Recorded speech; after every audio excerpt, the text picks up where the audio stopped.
Hello friends, Sat Shri Akal. This is Gursev Singh from your YouTube channel English Family 87. So last lecture ਆਪਾਂ ਨੇ ਜਿਹੜਾ active ਅਤੇ passive voice ਦਾ ਕੀਤਾ ਸੀ, active and passive voice of tenses. So ਇਸ lecture ਦੇ ਵਿੱਚ ਆਪਾਂ ਕੁਝ ਜਿਹੜੇ ਸੈਂਟੈਂਸ ਨੇ ਉਹਨਾਂ ਦੀ ਪ੍ਰੈਕਟਿਸ ਕਰਾਂਗੇ, ਪਰ ਉਸ ਤੋਂ ਪਹਿਲਾਂ ਇੱਕ ਚੀਜ਼ ਤੁਹਾਨੂੰ ਹੋਰ ਜਿਹੜੀ ਦੱਸ ਦਿੱਤੀ ਜਾਵੇ। ਜਿਹੜਾ ਆਪਣਾ ਐਕਟਿਵ ਵੌਇਸ ਹੁੰਦਾ ਹੈ, ਐਕਟਿਵ ਵੌਇਸ ਦੇ ਲਈ ਐਕਟਿਵ ਵੌਇਸ ਦਾ ਸਟਰਕਚਰ ਇਹ ਤੁਹਾਡੇ ਸਾਹਮਣੇ ਦਿੱਤਾ ਹੈ, ਤੇ ਪੈਸਿਵ ਵੌਇਸ ਦਾ ਸਟਰਕਚਰ ਹੈ ਉਹ ਪਿਛਲੀ ਵਾਰ ਵੀ ਤੁਹਾਨੂੰ ਦੱਸਿਆ ਗਿਆ ਸੀ।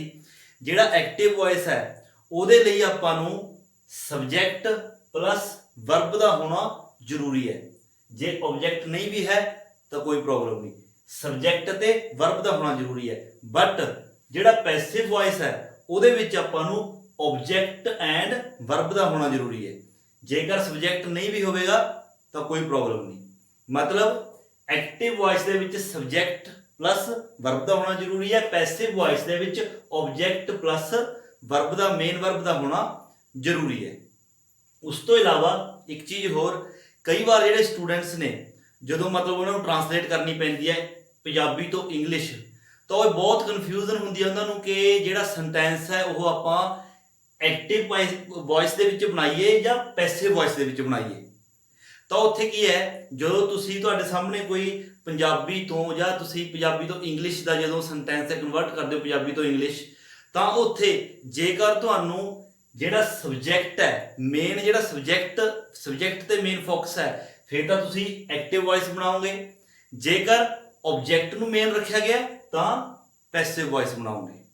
ਮਤਲਬ ਦੇਖੋ, ਫਾਰ ਐਗਜ਼ਾਮਪਲ ਜੇਕਰ ਆਪਣੇ ਲਵੇ ਕੋਈ ਐਗਜ਼ਾਮਪਲ ਹੈ, ਜਿੱਦਾਂ ਕਿ ਆਪਾਂ ਕਹੀਏ ਰਾਮ ਕਿਤਾਬ ਪੜ੍ਹ ਰਿਹਾ ਹੈ, ਤਾਂ ਜਿਹੜੀ ਇੱਥੇ ਆਪਣੀ ਵਰਬ ਹੈ ਉਹ ਕੀ ਹੈ, ਪੜ੍ਹਨਾ। ਜਿਹੜਾ ਪੜ੍ਹਨ ਦਾ ਕੰਮ ਹੈ ਉਹ ਕੌਣ ਕਰ ਰਿਹਾ ਹੈ, ਰਾਮ। ਤਾਂ ਜਿਹੜਾ ਆਪਣਾ ਮੇਨ ਹੈ, ਜਿਹੜਾ ਆਪਾਂ ਫੋਕਸ ਹੈ ਉਹ ਕਿਤੇ ਕਰ ਰਹੇ ਹਾਂ, ਰਾਮ ਤੇ। ਆਪਾਂ ਰਾਮ ਨੂੰ ਮੇਨ ਰੱਖ ਰਹੇ ਹਾਂ, ਰਾਮ ਕਿਤਾਬ ਪੜ੍ਹ ਰਿਹਾ ਹੈ। ਤਾਂ ਇਹ ਕੀ ਹੋ ਗਿਆ, ਇਹ ਐਕਟਿਵ ਵੌਇਸ ਹੈ। ਜਿਹੜਾ ਐਕਟਿਵ ਵੌਇਸ ਹੈ ਪ੍ਰੈਜ਼ੈਂਟ ਕੰਟੀਨਿਊ ਦਾ।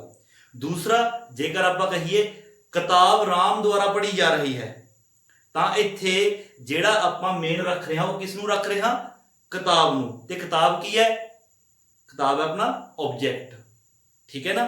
ਤਾਂ ਇਸ ਤਰ੍ਹਾਂ ਜਦੋਂ ਆਬਜੈਕਟ ਨੂੰ ਮੁੱਖ ਰੱਖਿਆ ਜਾਂਦਾ ਹੈ ਤਾਂ ਉਦੋਂ ਆਪਾਂ ਪੈਸਿਵ ਵੌਇਸ ਦੇ ਵਿੱਚ ਬਣਾਉਂਦੇ ਆ, ਤੇ ਜੇਕਰ ਸਬਜੈਕਟ ਨੂੰ ਮੁੱਖ ਰੱਖਿਆ ਜਾਂਦਾ ਹੈ ਤਾਂ ਉਦੋਂ ਆਪਾਂ ਐਕਟਿਵ ਵੌਇਸ ਦੇ ਵਿੱਚ ਜਿਹੜਾ ਸੈਂਟੈਂਸ ਆਪਣਾ ਬਣਾਉਂਦੇ ਆ। ਦੂਸਰਾ, ਇੱਕ ਤੁਹਾਡੇ ਲਵੇ ਦੋ ਐਗਜ਼ਾਮਪਲਸ ਨੇ ਕਿ ਕਿਸ ਤਰ੍ਹਾਂ ਐਕਟਿਵ ਅਤੇ ਪੈਸਿਵ ਵੌਇਸ ਦੇ ਵਿੱਚ ਜਿਹੜੀ ਆਪਣੀ ਸੈਂਸ ਹੈ ਸੈਂਟੈਂਸ ਦੀ ਉਹ ਕਿਸ ਤਰ੍ਹਾਂ ਚੇਂਜ ਹੁੰਦੀ ਹੈ। ਜਿੱਦਾਂ ਕਿ ਦੇਖੋ, ਫਸਟ ਸੈਂਟੈਂਸ ਹੈ ਆਪਣੇ ਕੋਲ, ਰਾਮ ਇਜ਼ ਥਰੋਇੰਗ, ਰਾਮ ਸੁੱਟ ਰਿਹਾ ਹੈ। ਵਰਬ ਆਪਣੇ ਲਵੇ ਕੀ ਹੈ, ਥਰੋ, ਸੁੱਟਣਾ। ਜਿਹੜਾ ਸੁੱਟਣ ਦਾ ਕੰਮ ਹੈ ਉਹ ਕੌਣ ਕਰ ਰਿਹਾ ਹੈ, ਰਾਮ। ਰਾਮ ਆਪਣਾ ਕੀ ਹੈ, ਸਬਜੈਕਟ।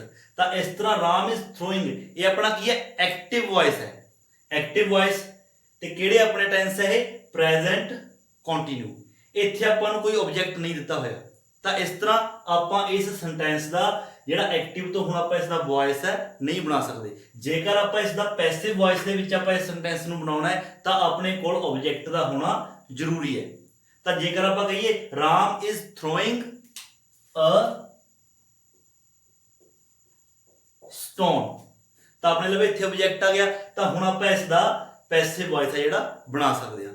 ਤਾਂ ਪੈਸਿਵ ਵੌਇਸ ਦੇ ਲਈ ਕੀ ਹੈ, ਜਿਹੜਾ ਆਪਾਂ ਸਟਰਕਚਰ ਤੁਹਾਨੂੰ ਪਿਛਲੇ ਉਹਦੇ ਵਿੱਚ ਵੀਡੀਓ ਲੈਕਚਰ ਦੇ ਵਿੱਚ ਤੁਹਾਨੂੰ ਲਿਖਵਾਇਆ ਸੀਗਾ, ਉਸ ਸਟਰਕਚਰ ਮੁਤਾਬਕ ਹੀ ਇਸ ਦਾ ਪੈਸਿਵ ਵੌਇਸ ਬਣੇਗਾ। ਜਿਸ ਤਰ੍ਹਾਂ ਇਹ ਸੈਂਟੈਂਸ ਹੈਗਾ Ram is throwing a stone, ਇਹ ਹੈਗਾ ਪ੍ਰੈਜ਼ੈਂਟ ਕੰਟੀਨਿਊ। ਤਾਂ ਪ੍ਰੈਜ਼ੈਂਟ ਕੰਟੀਨਿਊ ਦਾ ਜਦੋਂ ਆਪਾਂ ਪੈਸਿਵ ਬਣਾਉਣੇ ਆ ਉਹ ਫਾਰਮੂਲਾ ਲੱਗੇਗਾ, ਸਭ ਤੋਂ ਪਹਿਲਾਂ ਉਸ ਦੇ ਵਿੱਚ ਕੀ ਆਪਾਂ ਆਬਜੈਕਟ ਅ ਸਟੋਨ, ਫਿਰ is am are, a stone ਨਾਲ इज present continue है being, a stone is being verb the third form thrown by Ram। ਤਾਂ ਜਿਹੜਾ ਆਪਣਾ ਪੈਸਿਵ ਵੌਇਸ ਹੈ ਇਸ ਦਾ ਬਣ ਚੁੱਕਿਆ।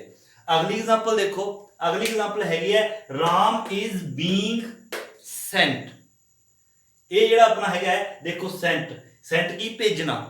ਕਿਸ ਨੂੰ ਭੇਜਿਆ ਜਾ ਰਿਹਾ ਹੈ, ਰਾਮ ਨੂੰ। ਇਹਦੇ ਜਿਹੜੀ ਸੈਂਸ ਹੈ ਉਹ ਬਣ ਗਈ ਰਾਮ ਨੂੰ ਭੇਜਿਆ ਜਾ ਰਿਹਾ ਹੈ। ਕਿਸ ਦੁਆਰਾ, ਉਹ ਆਪਣੇ ਲਵੇ ਜਿਹੜਾ ਹੈਗਾ ਉਰੇ ਸਬਜੈਕਟ ਹੈ ਜਿਹੜਾ ਨਹੀਂ ਦਿੱਤਾ ਹੋਇਆ। ਚਲੋ ਜੇ ਆਪਣੇ ਕੋਲ ਸਬਜੈਕਟ ਨਾ ਹੋਵੇ ਵੀ ਭੇਜਣ ਦਾ ਜਿਹੜਾ ਕੰਮ ਹੈ ਉਹ ਕੌਣ ਕਰ ਰਿਹਾ ਹੈ, ਉਹ ਆਪਣੇ ਕੋਲ ਨਹੀਂ ਦਿੱਤਾ, ਤਾਂ ਜਦੋਂ ਆਪਣੇ ਕੋਲ ਸਬਜੈਕਟ ਨਹੀਂ ਹੈਗਾ ਤਾਂ ਆਪਾਂ ਐਕਟਿਵ ਵੌਇਸ ਨਹੀਂ ਬਣਾ ਸਕਦੇ। ਤਾਂ ਇਹ ਪੈਸਿਵ ਵੌਇਸ ਦੇ ਵਿੱਚ ਲਿਖਿਆ ਗਿਆ Ram is being send, Ram ਨੂੰ ਭੇਜਿਆ ਜਾ ਰਿਹਾ ਹੈ। ਤਾਂ ਹੁਣ ਆਪਾਂ ਇਸ ਦਾ ਐਕਟਿਵ ਵੌਇਸ ਹੈ ਜਿਹੜਾ ਉਹ ਨਹੀਂ ਬਣਾ ਸਕਦੇ। ਐਕਟਿਵ ਵੌਇਸ ਬਣਾਉਣ ਦੇ ਲਈ ਆਪਾਂ ਨੂੰ ਇੱਥੇ ਸਬਜੈਕਟ ਦਾ ਹੋਣਾ ਜ਼ਰੂਰੀ ਹੈ। ਜੇਕਰ ਆਪਣੇ ਲਵੇ ਮੰਨ ਲਓ ਇੱਥੇ ਸਬਜੈਕਟ ਹੋਵੇ Ram is being sent by Shyam, Ram ਨੂੰ ਸ਼ਾਮ ਦੁਆਰਾ ਭੇਜਿਆ ਜਾ ਰਿਹਾ ਹੈ, ਤਾਂ ਇਸ ਦਾ ਆਪਾਂ ਐਕਟਿਵ ਵੌਇਸ ਹੈ ਜਿਹੜਾ ਬਣਾ ਸਕਦੇ ਹਾਂ। ਐਕਟਿਵ ਵੌਇਸ ਦੇ ਲਈ ਕੀ ਹੁੰਦਾ ਹੈ, ਸਭ ਤੋਂ ਪਹਿਲਾਂ ਆਪਾਂ ਸਬਜੈਕਟ ਕੀ ਹੈ, ਸ਼ਾਮ, ਪਹਿਲਾਂ ਆ ਜਾਏਗਾ ਸ਼ਾਮ ਇਜ਼ ਸੈਂਡਿੰਗ ਰਾਮ। ਇਹ ਜਿਹੜਾ ਆਪਣਾ ਹੈਗਾ ਪੈਸਿਵ ਤੋਂ ਐਕਟਿਵ ਵੌਇਸ ਹੈ ਜਿਹੜਾ ਇਹ ਬਣ ਚੁੱਕੇ ਹੈ।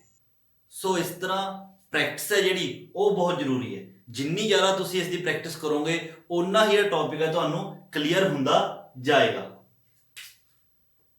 ਥਰੋਨ ਵਰਬ ਦੀ ਥਰਡ ਫਾਰਮ।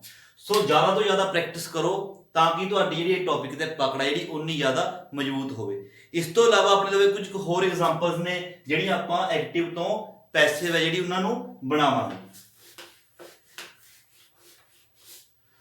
तो देखो सब तो पहली एग्जांपल है अपने को दे प्ले टेनिस।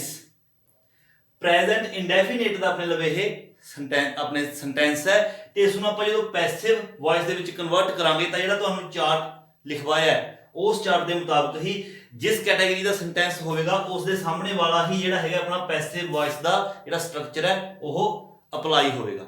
ਇਸ ਤੋਂ ਇਲਾਵਾ ਤੁਹਾਨੂੰ ਟੈਂਸਸ ਨੇ ਜਿਹੜੇ ਉਹ ਬਹੁਤ ਜ਼ਰੂਰੀ ਨੇ।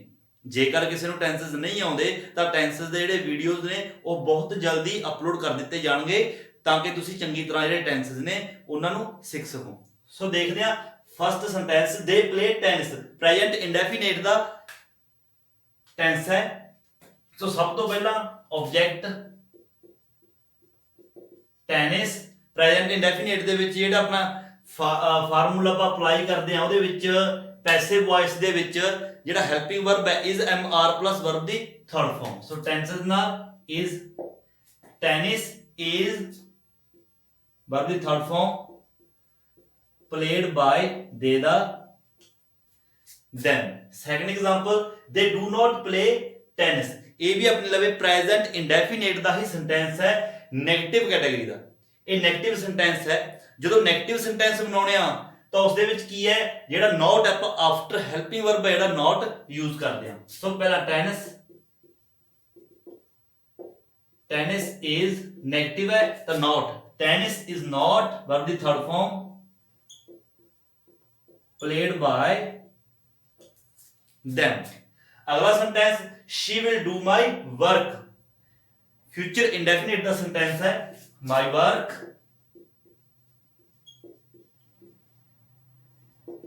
will be done by she the her। अगला sentence she had done my work। ये अपने लवे पास्ट परफेक्ट जेड़ा सेंटेंस है। सब तो पहला my work had been done by she the her। अगे she had not done my work past perfect दा नेगेटिव सेंटेंस है। my work had not after helping verb ही ਆਪਾਂ not ਦਾ ਜਿਹੜਾ यूज ਕਰਦੇ ਆ। my work had not been done by her। next sentence do they play tennis। ਕੀ ਉਹ tennis ਖੇਡਦੇ ਹਨ। ਇਹ ਆਪਣੇ ਲਵੇ ਪ੍ਰੈਜ਼ੈਂਟ ਇੰਡੈਫੀਨਿਟ ਦਾ ਇੰਟਰੋਗੇਟਿਵ ਸੈਂਟੈਂਸ ਹੈ। ਸੋ ਜਦੋਂ ਇੰਟਰੋਗੇਟਿਵ ਆਪਣੇ ਲਵੇ ਸੈਂਟੈਂਸ ਹੈ ਤਾਂ ਉਹਦੇ ਲਈ ਕੋਈ ਪ੍ਰੋਬਲਮ ਨਹੀਂ। ਜਿਹੜਾ ਹੈਲਪਿੰਗ ਵਰਬ ਹੈ ਜਿਵੇਂ ਆਪਾਂ ਟੈਂਸਸ ਦੇ ਵਿੱਚ ਇੰਟਰੋਗੇਟਿਵ ਦੇ ਵਿੱਚ ਹੈਲਪਿੰਗ ਵਰਬ ਹੈ ਜਿਹੜਾ ਪਹਿਲਾਂ ਯੂਜ਼ ਕਰਦੇ ਆ ਤਾਂ ਪੈਸਿਵ ਦੇ ਵਿੱਚ ਵੀ ਜਿਹੜਾ ਆਪਣਾ ਹੈਲਪਿੰਗ ਵਰਬ ਹੈ ਆਬਜੈਕਟ ਅਤੇ ਸਬਜੈਕਟ ਦਾ ਚੇਂਜ ਕਰਨੇ ਹੀ ਨੇ। ਜਿਹੜਾ ਹੈਲਪਿੰਗ ਵਰਬ ਹੈ ਉਹ ਆਪਾਂ ਅੱਗੇ ਹੀ ਯੂਜ਼ ਕਰਨਾ ਹੈ। ਸੋ ਡੂ ਦੇ ਪਲੇ ਟੈਨਿਸ, ਤਾਂ ਆਪਣੇ ਲਈ ਜਿਹੜਾ ਆਬਜੈਕਟ ਹੈ ਉਹ ਹੈਗਾ ਟੈਨਿਸ। ਤਾਂ ਟੈਨਿਸ ਨਾਲ ਕੀ ਲੱਗੇਗਾ ਇਸਦਾ ਮਾਰਚੋਂ, ਕਿਉਂਕਿ ਪ੍ਰੈਜ਼ੈਂਟ ਇੰਡੈਫੀਨਿਟ ਹੈ ਇਜ਼, ਤਾਂ ਜਿਹੜਾ ਇਜ਼ ਹੈ ਇੰਟਰੋਗੇਟਿਵ ਦਾ ਸੈਂਟੈਂਸ ਹੈ ਤਾਂ ਆਪਾਂ ਇਜ਼ ਅੱਗੇ। Is tennis played ਬਾय them question mark। so next sentence they do not play tennis, ਇਹ ਆਪਣੇ ਲਈ ਪ੍ਰੈਜ਼ੈਂਟ ਇੰਡੈਫੀਨਿਟ ਦਾ ਇੰਟਰੋਗੇਟਿਵ ਪਲੱਸ ਨੈਗੇਟਿਵ ਹੈ। ਜਦੋਂ ਆਪਾਂ ਇੰਟਰੋਗੇਟਿਵ ਪਲੱਸ ਨੈਗੇਟਿਵ ਸੈਂਟੈਂਸ ਬਣਾਉਣੇ ਆ ਤਾਂ ਜਿਹੜਾ ਨਾਟ ਹੈ ਹੈਲਪਿੰਗ ਵਰਬ ਅੱਗੇ ਆ ਜਾਏਗਾ, ਫਿਰ ਆਪਣਾ ਸਬਜੈਕਟ ਆਉਂਦਾ ਹੁੰਦਾ ਹੈ, ਇਹਦੇ ਵਿੱਚ ਆਪਣਾ ਆਬਜੈਕਟ ਆਏਗਾ ਤੇ ਉਸ ਤੋਂ ਬਾਅਦ ਨਾਟ ਦਾ ਯੂਜ਼, ਉਸ ਤੋਂ ਬਾਅਦ ਵਰਬ ਦੀ ਥਰਡ ਫਾਰਮ। ਸੋ ਪਹਿਲਾਂ ਆਪਣੇ ਕੋਲ ਟੈਨਿਸ ਆਬਜੈਕਟ ਹੈ, ਟੈਨਿਸ ਨਾਲ ਇਜ਼ ਇੰਟਰੋਗੇਟਿਵ ਹੈ ਤਾਂ ਇਜ਼ ਅੱਗੇ, ਨੈਗੇਟਿਵ ਹੈ not। is tennis not played by they the them। so last sentence ਆਪਣੇ ਲਈ ਹੈਗਾ they will have finished their work। future perfect year tense ਆਪਣੇ ਲਵੇ ਉਸ ਦਾ sentence ਹੈ they will have finished their work। so ਪਹਿਲਾਂ their work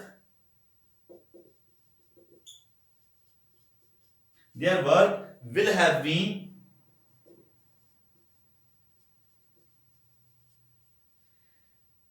ਆਪਣੇ ਲਈ verb ਦੀ ਫਾਰਮ ਹੈ finished, verb the third farm finished by they the them। ਸੋ ਇਸ ਤਰ੍ਹਾਂ ਆਪਣੇ ਲਵੇ ਕੁਝ ਜਿਹੜੇ ਸੈਂਟੈਂਸਸ ਨੇ ਆਪਾਂ ਬਣਾਉਣ ਦੀ ਕੋਸ਼ਿਸ਼ ਕੀਤੀ ਹੈ। ਇਸੇ ਤਰ੍ਹਾਂ ਹੀ ਸੈਂਟੈਂਸਸ ਦੀ ਜਿਹੜੀ ਹੋਰ ਪ੍ਰੈਕਟਿਸ ਨੇ, ਹੋਰ ਪ੍ਰੈਕਟਿਸ ਕਰਨ ਦੇ ਲਈ ਤੁਹਾਨੂੰ ਜਿਹੜੇ ਵੀਡੀਓਜ਼ ਨੇ ਉਹ ਵੀ ਅਪਲੋਡ ਨਾਲ ਦੀ ਨਾਲ ਆਪਾਂ ਕਰਦੇ ਜਾਵਾਂਗੇ। ਸੋ ਉਹਨਾਂ ਦੀ ਪ੍ਰੈਕਟਿਸ ਵੱਧ ਤੋਂ ਵੱਧ ਕਰੋ ਤਾਂ ਕਿ ਇਸ ਟੌਪਿਕ ਦੇ ਉੱਤੇ ਤੁਹਾਡੀ ਜਿਹੜੀ ਪਕੜ ਹੈ ਉਹ ਹੋਰ ਜ਼ਿਆਦਾ ਮਜ਼ਬੂਤ ਹੁੰਦੀ ਜਾਵੇ। ਸੋ ਅੱਜ ਦੀ ਵੀਡੀਓ ਦੇ ਵਿੱਚ ਇੰਨਾ ਹੀ। ਹੋਰ ਜ਼ਿਆਦਾ ਵੀਡੀਓ ਦੇਖਣ ਦੇ ਲਈ ਚੈਨਲ ਨੂੰ ਸਬਸਕ੍ਰਾਈਬ ਕਰੋ ਤੇ ਬੈਲ ਆਈਕਨ ਦਾ ਬਟਨ ਜ਼ਰੂਰ ਦਬਾਓ। So thank you so much.